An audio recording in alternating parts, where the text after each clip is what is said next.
Look at you already smiling, already all eager. If you're not watching us on YouTube, you really should be watching us on YouTube because Steve is just so happy to be here. It's a podcast. You doing Wonderful. Look at this. Name of the podcast is Stuff Summer Says with Steve. Look at that. That was great. Our timing is impeccable tonight. Our timing is always great. And I'm very happy to be having another podcast with you. I'm happy to be sitting here talking about a bunch of different things. Things that you know, you love. I am most happiest to be discussing our great interview with Ryan McGee of ESPN fame, of just SEC Network fame, of I forgot about, he mentions it, the RPM Tonight show that he used to do, which I definitely remember falling asleep to. As soon as he said that, I'm glad you didn't mention that to him. That's great. I was like a kid, okay, when that was on. So it's truly one of our favorite interviews we've ever done. We touch on college football, love of college football, love of storytelling, hit on a little bit of everything. And then we have what was going to be a very big football game, and now it's not that big of a football game to talk about after that, and a couple other things we want to get to. So listen to our interview with Ryan, and we'll be back after this. Steve, as we tend to do every bye week, we tend to head south, and I don't mean that metaphorically speaking. I mean that in terms of our guests. I think last year at the bye week we had John T. Edge. So, oh God, the bye weeks are wonderful. Yes, holy cow! Yes. So and now today we have Ryan McGee, who is struggling with the loss of Tennessee's baseball coach a little bit as he is off to the professional ranks. But Ryan, how are you doing other than that? I'm doing great. I'm a little. I know it's been a minute. But I'm a little nervous to be the Southerner who follows John T because he's the man. He's it's funny when John texted me the other day. He was actually, I live in Charlotte. He was in Charlotte. He's got a great new book out, House of Smoke, and he was in town to promote it. But I was out of town. But whenever I read a text from John, I hear his voice. Right? He's like, Ryan, are you not in Charlotte today? And I'm like, it's like my wife's like, you do the worst John T. Edge impersonator. That's what I hear. So yeah. Do you do it out loud while you're reading it for her? Oh yeah. Oh no, yeah, of course. Yeah, of course. Yeah. Yeah. But it's, I appreciate you guys having me on. I love that. I want to start actually in that general vicinity because I think of you for a few things. I think of you as a storyteller, as a college football person, and I think of you, as you allude to in your Twitter bio, I think a barbecue fan. So which of those three do you love the most? Storytelling, college football, or barbecue? I love to tell stories about eating barbecue at college football games. Can I just say There that? we go. No, it's well played. but no, it's college football was and I'm known. I have a whole NASCAR persona because that was my background forever. But I started at ESPN right out of the University of Tennessee 31 years ago. And I went there wanting to work on college football, want to work on college game day. You guys may or may not know this. My father was a college football official, a referee forever, worked a lot of huge Penn State games over the years. And but dad, I had my first sideline credentials when I was 12 years old and immediately was so in love with it. And growing up in the Carolinas and going to all these ACC stadiums, and then dad was in the Big East and we would do that. And so I went to ESPN to work on college football. So did Reese Davis. And Reese was from Muscle Shoals, Alabama, and I was from Rockingham, North Carolina. And I sounded like this. And Jeff Gordon had just started winning like a ton of races, and NASCAR became cool. And what I realized was, and Reese did too, the line of people waiting to work on NASCAR was us, like one. And the line of people waiting to college football was around the building. So Reese and I said back 31 years ago, one day we'll work together on college football. And now, we get to work together on college game day. And that's, it took a minute, but but I love college football so much. And it's the culture, right? The games are great and the stars are great and all those things. But, the reason that we go to the games, we're disappointed when the team loses. But for me, it was, going by the Tennessee River and the Volunteer Navy and Neyland Stadium. And for you guys, to me, it's the most beautiful fall setting in college football, which is Happy Valley. And so it's the culture is the reason we love it. And the culture is also why I love barbecue and why I love, all those things. With that in mind, I think that comes through in your storytelling of this place of I don't think it's still journalism, but it is journalism through your lens of passion. How long did it take you to develop that voice, and did that voice start to develop all the way back when you were a kid, being on a sideline? Oh yeah, and I think that that goes to who did you read and who did you listen to, and Southerners and John T will tell you the same thing. Storytelling's kind of our thing, you know, and the history behind that is sitting on the porch, and it's all those things. And so I would sit on the porch. And my grandmother's grandfather's house was built in 1866. We still do every Christmas there.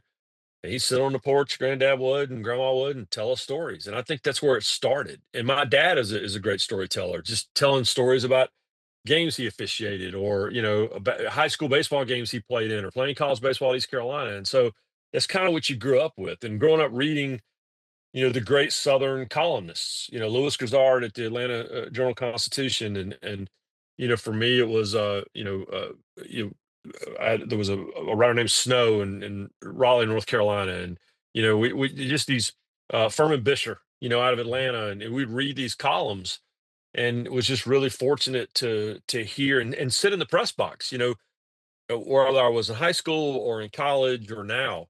My favorite thing to do is to find the old guy in the press box and tell me about covering the 1975 Sugar Bowl, or tell me whatever. What's happening now is I'm 50 years old, and so I tell stories about college football games I went to in the 80s, or NASCAR races I covered in the 90s, and people act like I'm talking about Newt Rockney and Fireball Roberts, right? You get to that age, you realize, oh hell, these people don't know what I'm talking about. But that's where it comes from. Is just I was fortunate. I was always surrounded by storytellers, whether it was in print or whether it was on television or whether it was my own flesh and blood.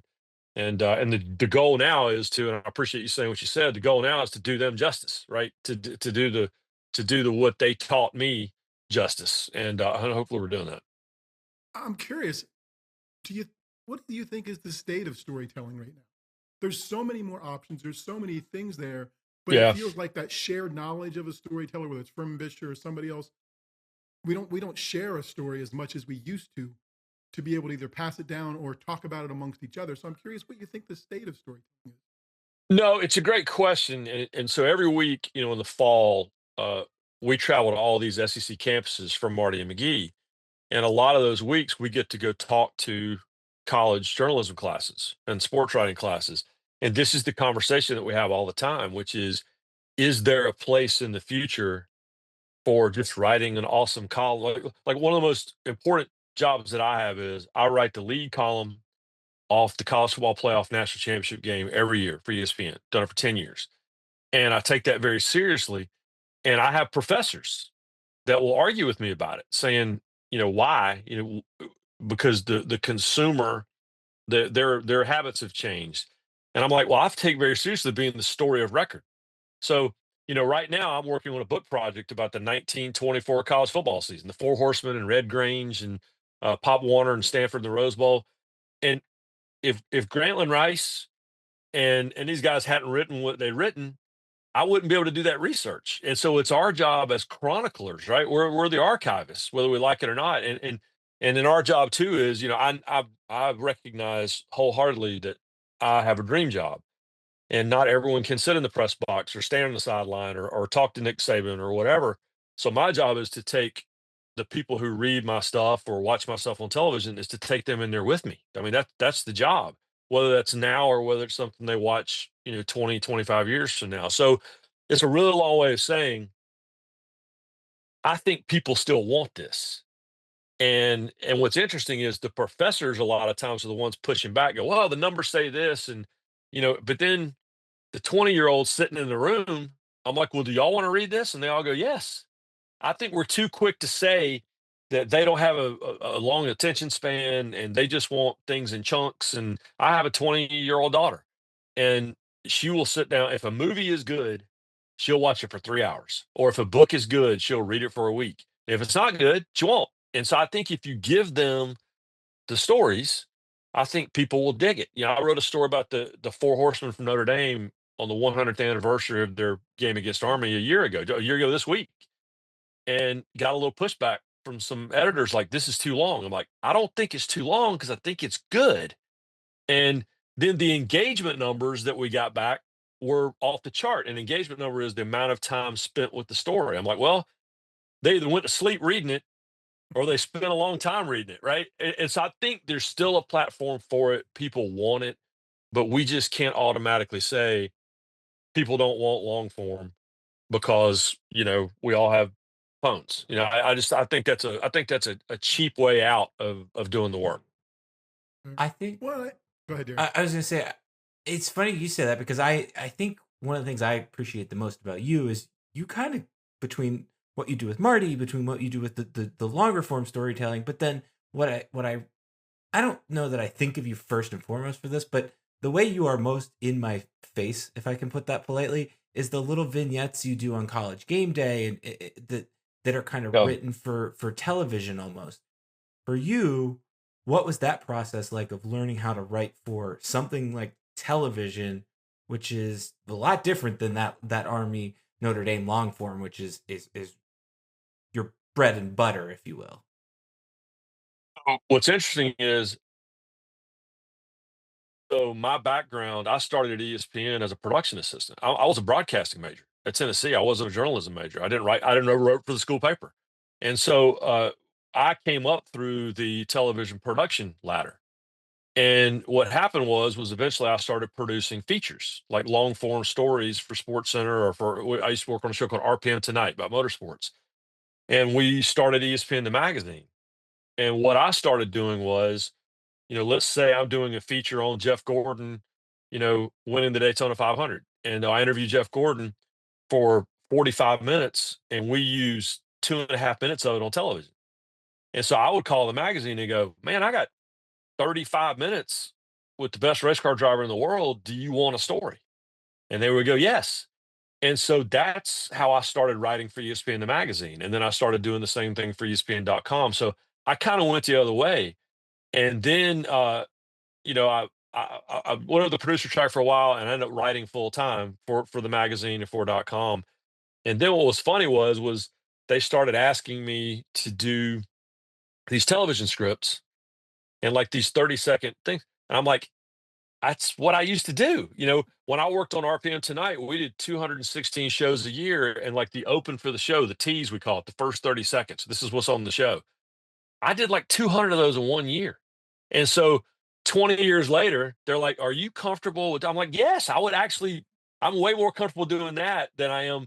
I've had to kind of navigate the long form world through the back door as opposed to, my friends Wright Thompson and Ryan Hawkinsmith and Seth Wilkerson.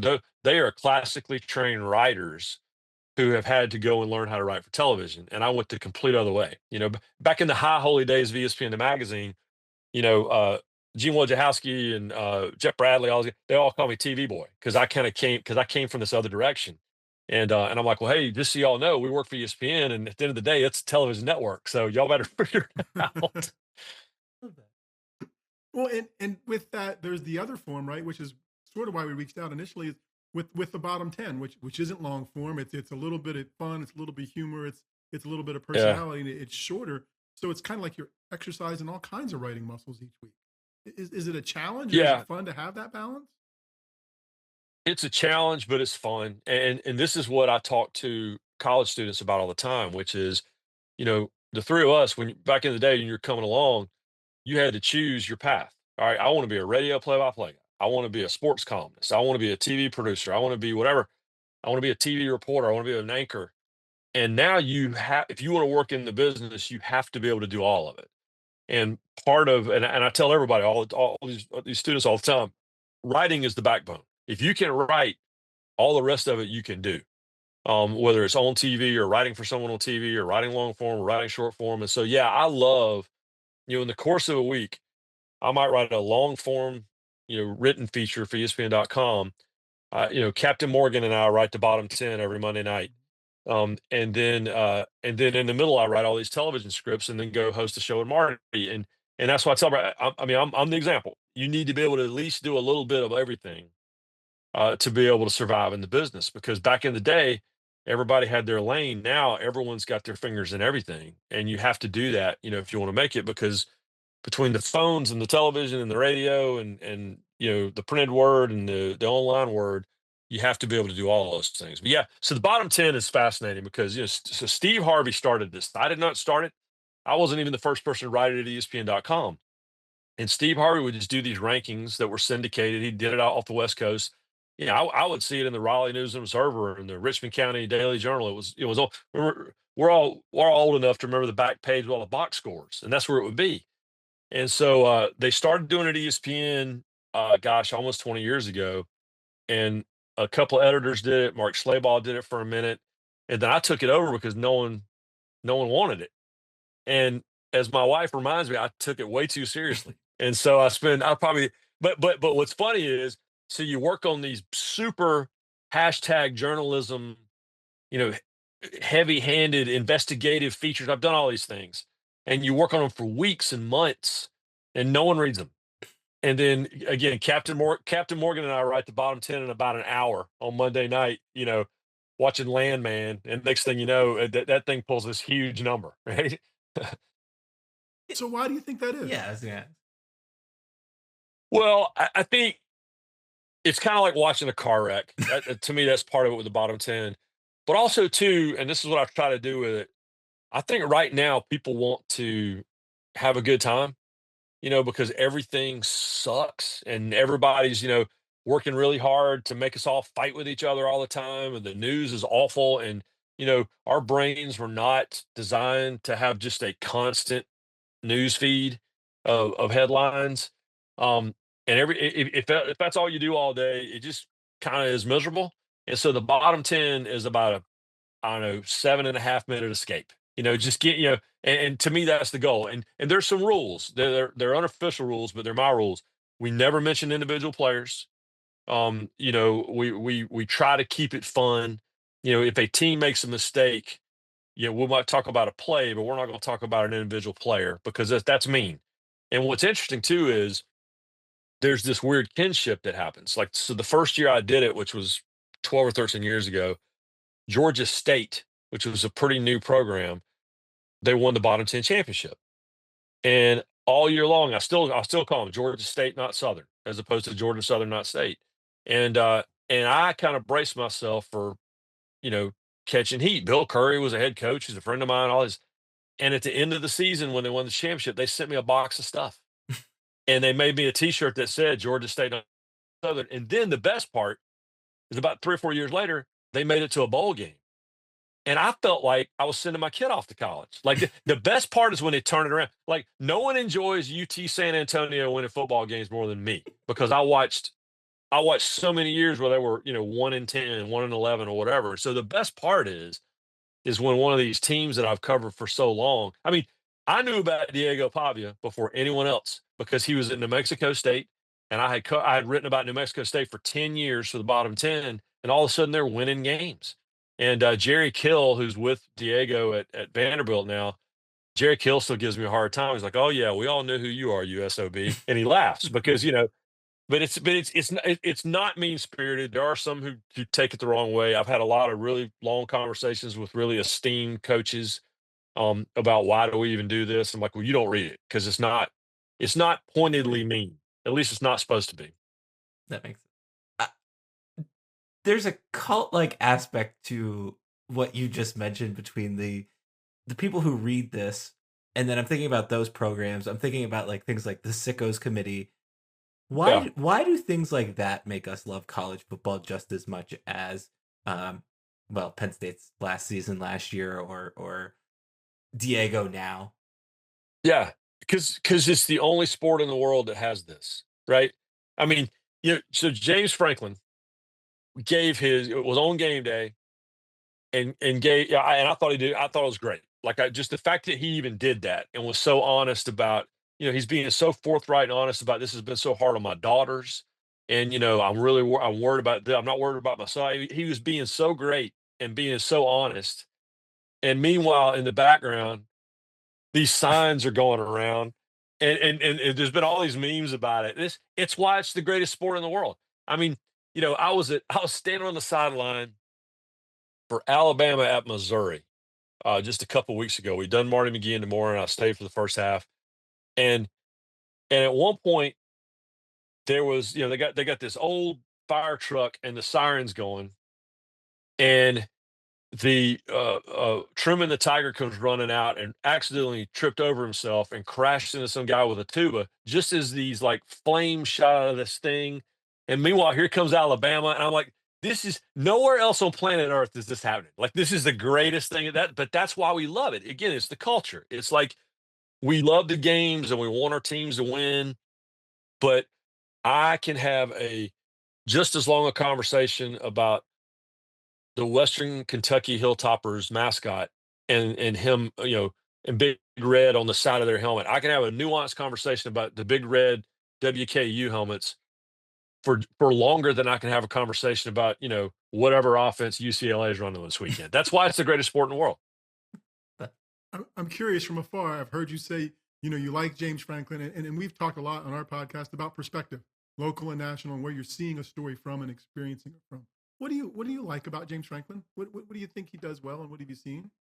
He is from the time he was at Vanderbilt to now. One of the I wrote a story about Franklin. It would have been like 2016 or 17. I went to State College, had never been there, and I spent 2 days with him. And I think that James's problem is sometimes his delivery comes off as calculated, but it's not.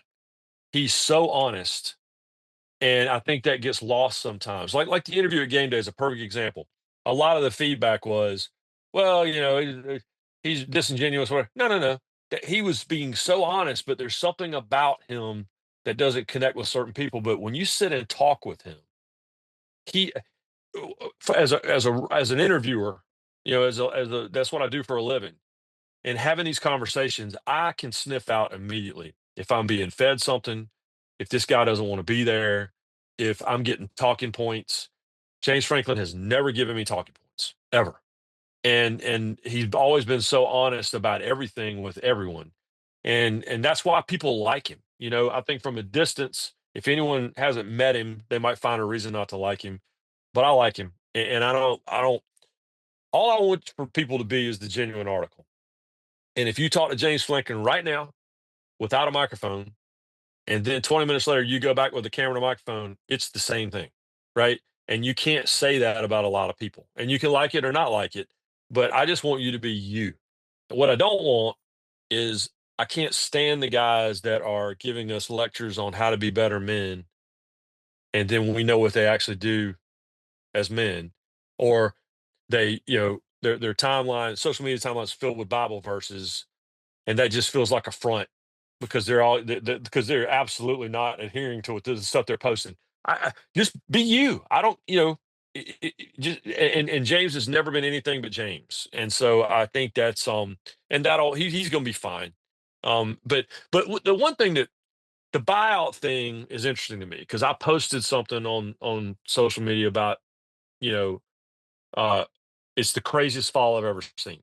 You know, he came within a couple of knuckles of going to another overtime with what I thought was the best team in the country in Oregon, and 3 weeks later he's out of a job.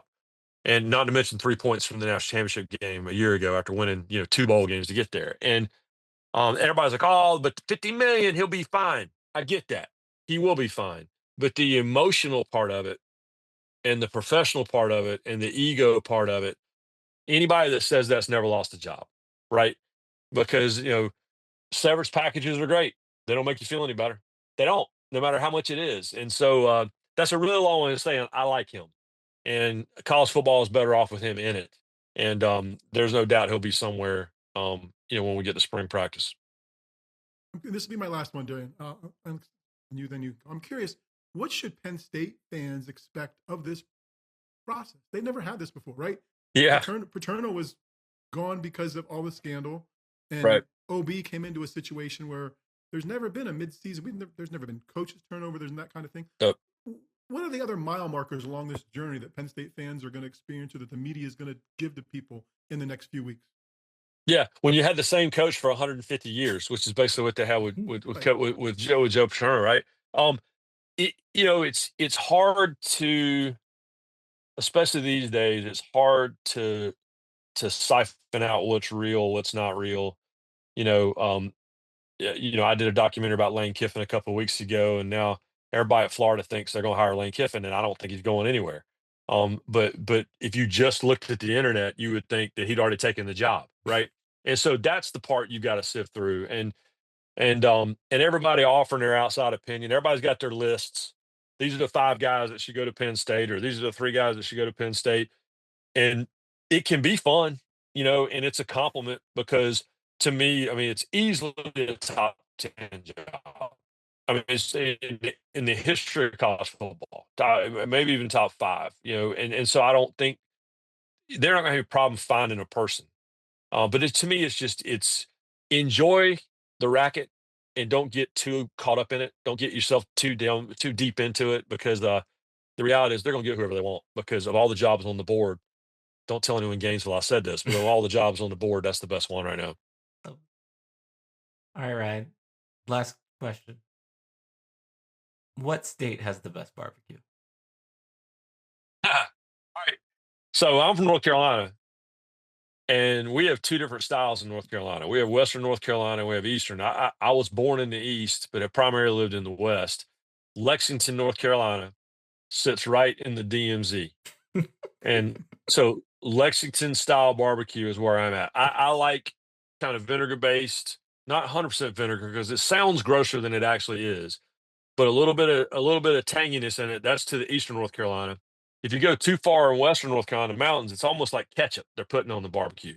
Lexington's right in the middle. So I'm going to say that I had barbecue in College Station, Texas yesterday.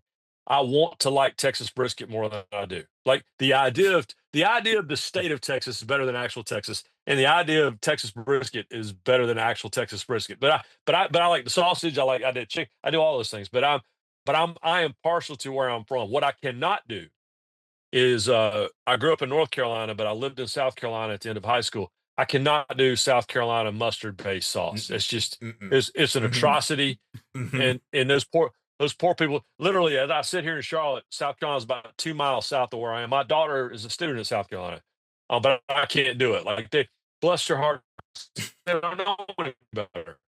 It's just what they were fed when they were growing up, and that they think that's what they have. But all the smoke from here.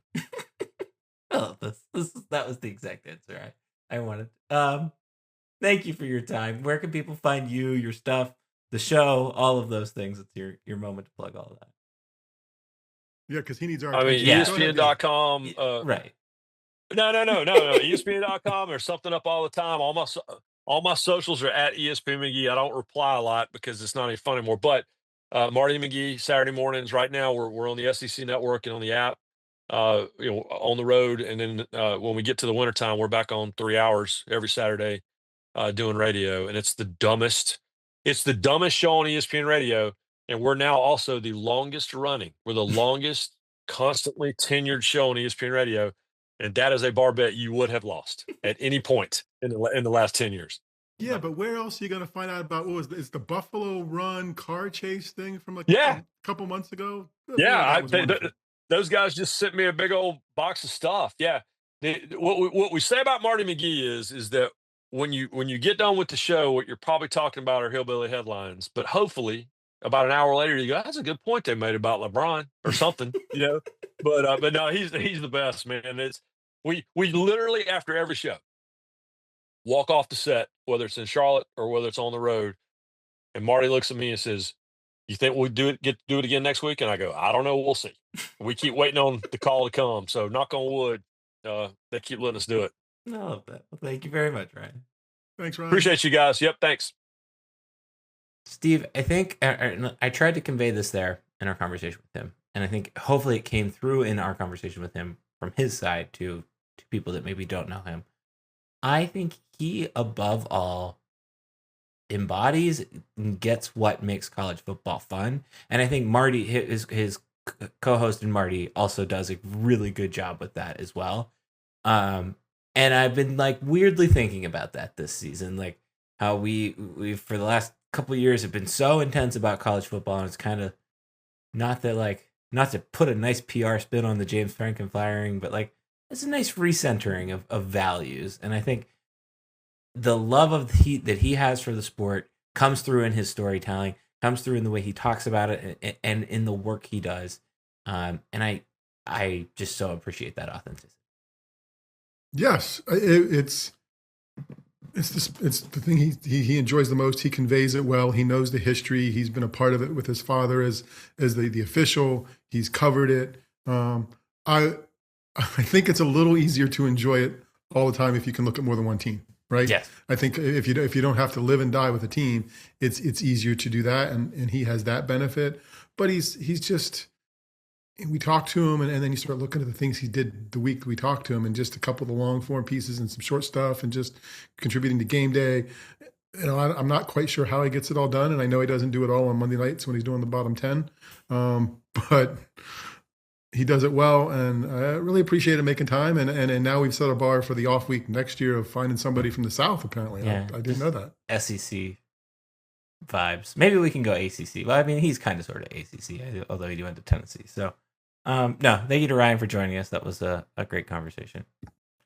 As I mentioned at the beginning of this podcast, this was going to be not that wasn't a big episode and that wasn't a big interview for us, but this was going to be probably on paper one of our bigger episodes this season, and alas, here we are. But we're still leading into what'll be the most watched Penn State game of the regular season. You think so? Yeah, you're right. I mean, yeah. They averaged a little over 9 million a game for playing Ohio State at noon the past 3 years, and it was only 8 something for Oregon. So if people tune in, I mean, they'd have to stick around, but it's Ohio State's drawing power. It's not as much Penn State's as it is as Ohio State. So they could maybe make that number. At worst, it's going to be the second most viewed game of the season. So people are watching. Yeah. No, that's a good point. Let's start there with the broadcast partner, which is Fox this weekend. This is Penn State's first game on Big Fox all season on, and of course on Big Noon in particular. It's funny how have you missed them? I was just gonna say it's funny how I have not missed them. And I'll be honest, like I'm still not going out of my way to. But we had the bye weekend last weekend. Of course, I went fishing the day Penn State played Iowa, but would have had it all day. We've had a couple another bye weekend in there. I don't know that I've specifically sat down and said I need to watch a Fox. But the game that's on Fox, and it's not from the game selection. Part of it, the bias is towards the quality or lack of from the broadcast that is this generic wipe down corporate spiel that I get that to compare to ESPN and what Ryan does, night and day difference. And I think, we've seen a broadcast on CBS, two broadcasts on CBS this season for Penn State. We have seen two pretty strong FS1 broadcasts. I think one was with Conor Onion, and then the other one was on Big Ten Network with Conor Onion. I think that was good. I think we saw a really rough Peacock broadcast, but I just, I think, and of course we saw the NBC one, and I still, watching all of this football, like even the Michigan game this past weekend, I was like, this is a really good broadcast for not that interesting of a football game, nationally speaking. Yeah, I started with last week with IU and UCLA a little bit, just to see more to see the IU treatment, see what was going on, and then the game got over quick. Mm-hmm. I gave up to go mow the yard, but I wasn't like I was sticking around to listen to the broadcast either. I think going back to the discussion about James Franklin went to game day because it is the show and the network of record for college football. Fox isn't even the network of record for the Big Ten. It doesn't feel like, and that's it's great programming, it's great ratings, and I'm here every day, all day, every Saturday for noon games as a fan. Sign me up. But it doesn't feel like they care as much as the other networks. And I know that's a hard thing to say, and people would say, oh, yes, we do, and we're professionals. It just doesn't feel the same. It feels like they're trying almost too hard in some That's what I was going to say. Is it for a lack of caring, or is it for a lack of not reading the room? I think that's where my bigger issues with it are. The other thing that I feel like they have not done for us yet, like in terms of thinking about college football broadcast, and even CBS has even when they left the SEC for the Big Ten, they still have this like kind of cult like following of like the intro shot, and NBC has Notre Dame football to a degree, which has become its kind of own thing, but also they've actually really they've taken the groundwork from Sunday Night Football and that legwork, and basically have just applied that to what they do on Saturday broadcast. ESPN is ESPN. I can't think of a thing that Fox does well or does other than maybe being the heel. Like, and I kind of feel like they leaned into it with the Portnoy thing too this year of picking him. That's fair, and I don't know. Yes, it's not like they've done anything. I think the most contrived thing about college football is NBC's drum, right? The Big Ten Saturday night, we're going to have someone, but at least they are then trying to find a celebrity from the home school or some person from the home school to do that, and it tries to make it and tie it in locally. Fox is Gus and company, and there's nothing wrong with how they go about it. It's just different, and it could be any sport at any time. It could be an NFL game. Yeah. It doesn't feel like it's necessarily college football. It could be the XFL for all I know. I mean, it just, they don't feel like they're there and they want to make the story about the game. It's almost like the story's to be about them in some ways. And I think people sense that. And I mean, the good thing for Penn State this year, they haven't been great. So you're not stuck with a lot of noon games. For Ohio State, it's kind of like Buckeye noon kickoff. Like they're probably tired of this already, and have been for a couple of seasons. But I mean, it'll be clean. It'll be okay. It'll just be okay, and nothing more. I guess will be the challenge. And with Penn State, if Penn State performs the way we think they may or may not, boy, as grating as the UCLA stuff was with the Neuheisel family, if Gus Johnson is busting out new nicknames for people while they're kicking Penn State's rear end, people are not going to be happy listening to it or watching it. I was thinking about the to that point, like the complexities of Saturday's game and the fact that like it could get boring quickly. It could not. It really could not. I kind of sort of don't know what to expect, but I'm not an optimistic expectation going into Saturday. However, I am interested to see how this is the first time that they've had this game where Penn State really hasn't mattered in the national conversation. And the whole reason why, one of the reasons why this game was put at this point in the schedule is because we thought this was basically not going to be maybe a playoff eliminating game, but like this is going to decide who goes. It's going to matter. They were both going to be undefeated. Yeah, right, and, exactly. And I think like I am interested to see how Fox meets or reacts to that experience. I think people should be prepared for a rehashing of the whole James Franklin thing, because this is a new audience that gets to hear that, so to speak, because the Peacock gang kind of only had that themselves and that was it. I think you're going to hear that. I think you're in Big Noon Kickoff. You are going to spend probably a considerable amount of time. Half of it will be spent on whether or not Urban Meyer is going to coach the football team next year, and the other half is going to be on who is going to coach Penn State next season. And I think that's going to be a factor.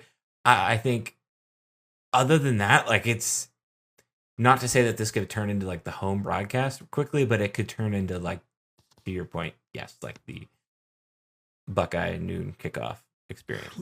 Let me pile on one more thing and who on that Big Noon Kickoff crew, whose opinions do you think, do you care about or think have a chance of being accurate in terms of speculation about who a new coach would be for a team? Based on some of the things Urban Meyer has said, like in his like whatever podcast he's doing, and I've seen some clips on. And knowing what, again, local versus national type thing, knowing what we know, and I say that like we, the larger Penn State fan base, he feels slightly out of touch. And I then think about Brady Quinn being on that set. And honestly, if it's going to be anyone, it's going to be that guy, because he's got at least got LeVar in LeVar's ear, right? Like, because of his show. I don't think, I really don't think anybody else on that desk is going to give me any insight. I do think, particularly the thing that BTN does with Urban Meyer, with Jerry DiNardo, where they sit down and they explain a couple plays throughout the week. That is, to me, that is what Urban Meyer should be there for. I do not need Urban Meyer to be Paul Feinbaum, right? Like I need him to be Urban Meyer, the guy that's won multiple national championships, and executionally, here's how he went and did that. So to your point, I actually think it would be Brady Quinn because of just his relationship with LeVar. But I don't think any of them are going to be any better than the conversation that happened with James Franklin on game day, in terms of knowing the full lay of the current land, the way you or I or anybody that's been reading Penn State's media beat knows the lay of the land in the current situation. Does that answer your question? Yes, and then I'm following up. That's sorry. Fine. You always have. Has Urban Meyer ever publicly on this show or any place acknowledged that he was in a hair's breadth of becoming the guy here? That's a good question. Like, I don't know. Because this would be a good time to say, hey, back in 2011, yeah. Like, it was really close, and here's what I knew about the program, and here's what I got my sense of that would be helpful. A decade old, but still interesting. Yes, decade plus old. I just don't think that that's going to happen, but I think that's the one card they could pull out of the box where he would say, yeah, okay, it's almost a decade and a half later. Yeah, you can tell the story. It was right, that kind of thing. That's interesting. I hadn't considered or thought about that. That's a good point, because that's actually very interesting for him to say that. I mean, the players have changed. I mean, literally the players and the players who are in power have changed, but it was still context that nobody else has. Yeah. I just hope that he doesn't do here's what I don't like about what he's been doing related to like in those podcast interviews or podcasts that he's doing, is like this, like, lack or better way of saying it. Like, he is no different than the guy sitting at the Elks Club that we always talk about. Mm-hmm. Like, and he said multiple things like that, where it's like, thinking about this in the context of like all of the hot boards and all of everything else coming out, I genuinely right now trust all but every beat writer on Penn State's beat, and only one national writer when it comes to Penn State in terms of the coaching stuff. And it's Pete Thamel, who is from the Boston area, who is allegedly boys with Pat Kraft, and they know each other and have a relationship. So, like, if you were a betting man, so to speak, besides him breaking the Franklin story of him firing, along with that break, right? Like, this is going to be the guy who breaks it if nobody local can get there first. And so I don't know that I need that, but I would be interested to hear, hey, Herb, if the scandal wouldn't have happened at Penn State, what would you have done? What was your game plan going in? Why was this job so attractive to you? Right. What makes this job interesting? Right. Yeah, exactly. Okay. All right. I'm interested. We're going this weekend. I am interested to see the fans and how people do or don't treat us. Like, it's such a weird experience. Ohio State's such a weird experience. They're nice people until they win, and then the second they win, they're just biggest goofballs. Anyways, so there's that. Let's stay in the Columbus area for on Thursday and Friday night. Penn State men's hockey opening up their conference play. I watched almost all of the first game on Friday night, and then most of the second game on Saturday night. Here's my take on this team right now. think they're very good. I think they're very talented. I think J.J. Weebush might be the best player in the country right now, and that includes Gavin McKenna. That being said, I think they have not necessarily fully figured out how to play as a team yet. I think they have not necessarily ironed it out. I think the breakouts are struggling a little bit. They're just kind of, I think they're almost actually being a little too selfless, passing the puck a little bit too much. I don't have the shot totals in front of me, but I feel like with the firepower that is on this offense, they should be shooting the puck a little bit more. All of that is to say, I am not concerned because this is hockey and things take time to come together, and when they do click, case in point, last season, they tend to click pretty well, and I think they have the talent to make things click pretty well. Wow. So there you go. That's the story I wrote for Thursday for the paper Centre Daily Times. If you're a subscriber, that's pretty much what it says. So there you go. Seriously? I mean, they can't, if any program in the country were to worry about, it's not a slow start. They've lost one match. Yeah. Right. That's the other thing here. Like, they have only after last season, who cares? Yeah, they're not greedy enough on offense. It's almost as if, except for that one line, the Fink line and the McKenna line there, they're a little bit too friendly so far. I mean, it's just like, go ahead, you take it. Yeah. Somebody just take a shot. Stop. It's not one more pass. It's somebody take a shot. And they need to figure that out. And they need to find the right center on that line that puts them in a position to succeed.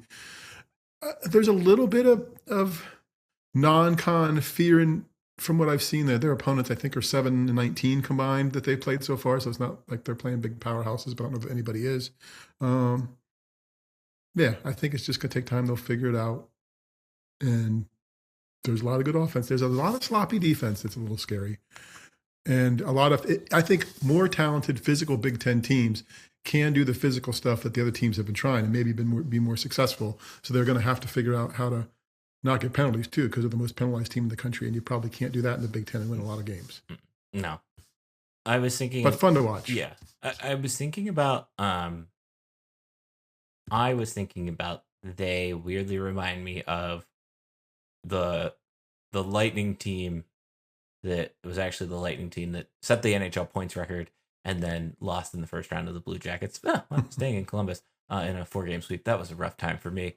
That being said, like, they kind of remind me of that team where it was like all of this talent and they just and I do think one thing to the credit of Guy is that he has always found his way, made it possible for his team to find a killer instinct. And I think that would be what you're looking for.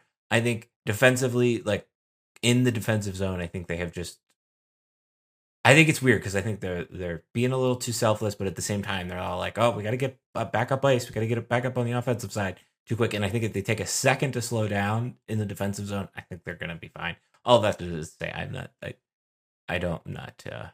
worried about it. I am fascinated how the conversations around the anxiety have been, just because it's like, I don't know. It's interesting to see. It's fun to watch Penn State people care about Penn State hockey in this like standpoint, and have like irrational, like.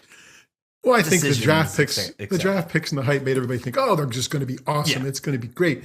And if you looked at the 4 sports that Penn State kind of talked about winning a national championship this year, hockey was always going to be the toughest job. It just always felt like even women's volleyball was struggling because they lost a player and they're figured it out. Penn State at full strength in hockey still has the toughest shot to a national championship of the 4 sports of those, it felt like at the start of the season, and it still feels that way. So, but I think that certainly that one line has a killer instinct. Friend of the show, Charlie Serrato, is a stone cold killer. Like, I mean, he is just nasty out there. I think DeMarsico is too. And I think when they find the center that helps bring that to McKenna and Fink, or bring that out of one of the two of them, I think that'll solve the problem with that line. And again, the problem with that line is one of them has 10 points already and the other one has 9. Right. It's like, so yeah. It's an embarrassment of riches situation. Okay, cool. Probably stop there. I would like to mention another friend of the program. Yeah. I want to stop there But like this is technically our pre-Penn State basketball preview show as well, among other things. That kicks off on Monday. I gotta be honest. I can't tell you enough about this men's team because I gotta do some research. Like there's a whole lot of people. I'm like, huh? Mike Rhodes is still a coach, right? And this is coming from somebody that will spend much of his winter watching Penn State basketball. I think it's going to be another long season there.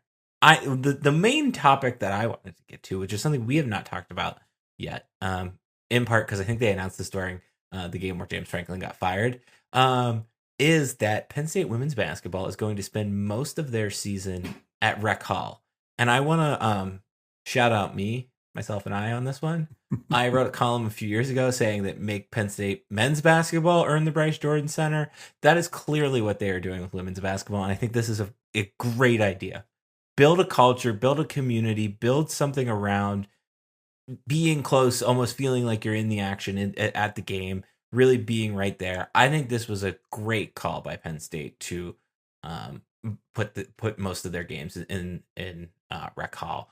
I think the Arizona State game in maybe one of the conference games is down at BJC, but like most of the season is played at Rec Hall. And I mean, I understand why, because there's a little bit more, you're going to get a little bit more money, but I think what a home run of an idea to do this. I think it's a very good idea. I think they still need to put fans in seats. Right. Which is fair. I mean, that's their challenge. They need to win games and put fans in seats. But yeah, it gives them something that's their own, gives them something to own, gives them something different. It might be now, I haven't looked, one of the cozier places in the Big Ten as a result of this, which is probably not a bad thing. So yeah, I think it's the right decision, and it'll be interesting to see if people turn out. No. Be there for the opener, and we'll see how it goes. Good. Cool. Yeah, I'm eager to chat about that. Okay, I just wanted to give that topic. Anything else you want to discuss in the business portion of today's podcast? No, I think we're going to see lots of business in the next few weeks of how a buyout trickles down and what's going on and those kind of things here. Yeah. What a fascinating time. It really is. I mean, I think about that from the media standpoint, the stories that are going to come in the next weeks and months. You know, once someone's named, then the staff stories, and then the things that go with that in terms of who's staying and who's not, and the money there. This is unfortunately for the beat writers. I mean, they may not be going to a bowl game, but because they'll be working a lot harder during the holidays, a lot differently than the holidays than they have in the past, probably. I think I think I mentioned this like in the bye-week thoughts. Like, I'm just so fascinated by like all of these little things that we haven't even considered of thinking like, how are they going to change? Thinking about like injuries and I was thinking about like scheduling, but I was also thinking about like just like the way the media access is. Like, are we going to get better stories again? Are we not going to get better stories again? Like, what's that control going to be like? I think this is like, and even we're experiencing it to a degree with Terry Smith. And I think it's like, to your point, like it's a fascinating time. It's an interesting time. It's gonna be fun too. Like, I think it's like it. I think it'll be good for fans of the program. I think it's I think it's more attention. Even if they don't make a bowl, right? There's going to be excitement. There's going to be a rollout there'll be a press conference for a new guy and the staff and what are his core values and what's that. And I do want to make a pitch for all core values being the same type of word. Like, they're all nouns, they're all verbs, they're all something, so they make sense. Because that was my problem with the core values from the start. They just didn't make sense. You want an acronym? You want an acronym? An acronym sometimes can be too cute, but I get it if they get there. Okay. But I want, if you're going to compete, you're going to train, you're going to sacrifice, right? Okay. Those are all good things, but then don't give me some other word that's not the same as those. So it took me a very long time to understand what the symbol and attitude said in the Lash building. And then it finally clicked relatively recently that it was positive attitude. It was the positive symbol and the word attitude combined together. That's going to be gone, right? And so that's going to be gone. So Took me all this time to figure that out. So some painters, some interior designers are making some money out of this. That would be the cool thing that nobody will be able to track down, right? It's just all the tentacles of something like this, what this means, right? Just in terms of Penn State, money on Penn State edifices, Airbnb changes for people, restaurant changes, the people make 1-day stays instead of 2-day stays as a result of this. Things like that would be cool to know. And also, no, there's a lot there. God, let's not pick too much at that, because then we're gonna go down that wall. Maybe the new coach will get rid of the fourth quarter flag. One can dream. I think that's here to stay. Old Guy, Young Guy, brought to you by Steve. Which one? I picked the holiday lights one. I want to pick that one. Did I ask when was too soon? When is too soon? When is too soon? The neighbors up the street who paid really good money last year to have someone install their lights, we came home 2 nights ago and they were on. And I'm like, impressive. But I think that was the test run to make sure they were working. So I don't think that counts, but theirs are up. Theirs are, the green and red and whites are up, waiting for Thanksgiving week to switch them on, perhaps, or after Thanksgiving to switch them on. Are they? Which I think is the appropriate time. Okay, some follow-up questions here. Are they the? Have you seen the ones that the rich people are doing nowadays, where like they're in the house, like they are part of the house? Have you seen that? No, these are regular old Christmas lights. They're big, but they're bigger bulbs. They're bigger bulbs because Susan saw them and then called the company, because it's a landscape company that now does this on the side to do money when they're mowing grass, and it was very pricey to put those lights up. So all respect to those people. So, but they're just nicely outlined on the roof and just tight and straight and looks really good. So no, that's what. Okay. Next question. Are you okay with lights being up? I'll get to your answer. Are you okay with lights being up for Halloween? Some people do purple and orange lights. Neighbors have orange lights right across the street. Okay. Looks okay. Looks okay. Yep. Okay. That's not a glowing endorsement, pun intended. Okay. No, it looks nice. I guess nice. It looks nice. It's clean. It's straight. Nice little orange lights. Good. Okay. All right. I'm okay with that. Like I think about that. What if it comes red to in February to Valentine's Day? Could you do red for Valentine's Day? No,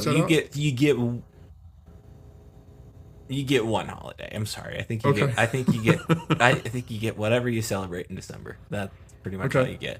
So your timing in December is what? Or no, late November. I would push for no Christmas related decoration out in the house until December 1st. I have consistently always lost that battle, and it's where I was just gonna say, I love it when you say I would have pushed. I'm like, yeah, he hasn't won this clearly. Usually it is after Thanksgiving-ish. Sometimes it is Thanksgiving when things start appearing. That being said, I do not, want to see a Christmas decoration until November 15th at the earliest, and that's even too early. Okay, we won't have them that soon. We'll have the kids in for Thanksgiving. I think all the grandkids. I think we host Thanksgiving. I know we host Thanksgiving. So the weekend after, when after everybody leaves Friday, right? We take a deep cleansing breath and say, okay, what are we gonna do Saturday or Sunday after the football game, whatever else. That's probably when how many bags? I mean, there are so many containers of Christmas stuff. And that's kind of the parlor game that happens at our house. Is she'll put it all up and I'll get it out for her to put up, and then it's when can you take it down? And there's always like one thing that was hidden somewhere that I don't notice, and she'll be like, no, that's a winter decoration that can stay up. That's not a Christmas decoration. I'm like, it's a snowman with a red hat. Sorry, Christmas. Hello basement again on January 10th. It's latest. Goodbye. Because if you keep it out longer, it just encourages the snow to show up in February, and I don't want that to happen. That's a good point. I have one follow. Are you okay with the increase in Halloween yard decorations? That has become a big trend, like the 12-foot skeletons, etc. Mrs. Samsel doesn't like those at all, because I have pitched for, hey, what if we got like a blow-up thing? We're not going to get a blow-up thing. But we have little ghosts hanging from the porch and whatever else. So, no, I'm okay with them. I mean, I don't think I think there should be a limit on those, of maybe 4 or 5. According to the size of your house, too. Like if you have a big house, you have 4 or 5. If you have a smaller house, you don't need 26. No, it's got to be well done. Like I appreciate the people. There's a road up near our house up to Middletown, Maryland. A lot of people decorate for Halloween. There's a couple houses. There's one house that has like a bunch of skeletons dressed as Wizard of Oz and Wicked characters, and I think that's hilarious. There's next house down has like some skeletons hanging by a fire pit, like hanging out, relaxing. I think that's You can do it with some humor. More is okay. Yeah, but when we got like the inflatable, we got the 12-foot skeleton, we got some witches and goblins and other things. Yeah, you got to have a plan. Too much. You got to have it. Got to have a game plan. All right, that is Steve and Darian on Halloween decorations. Officially brought to you by no one. Name of that's it. I don't have anything else to speak to you. No, that's great. Great. Name of this podcast, we already told you that. Podcast has a website. We'll have a bunch of other random stuff up this week, I think. And that's called StuffSummerSays.com. On that website, you can find a section called With Steve. We have emails. Mine's Darian at StuffSummerSays.com. Steve's is Steve at StuffSummerSays.com. Perfect. 5 stars. Thumbs up. Appreciate that. Yeah. Thanks to Ryan for joining us. And lastly, you can find me on the internet at Stuff Summer Says. You can find Steve At Steve Samsel. See ya. Bye.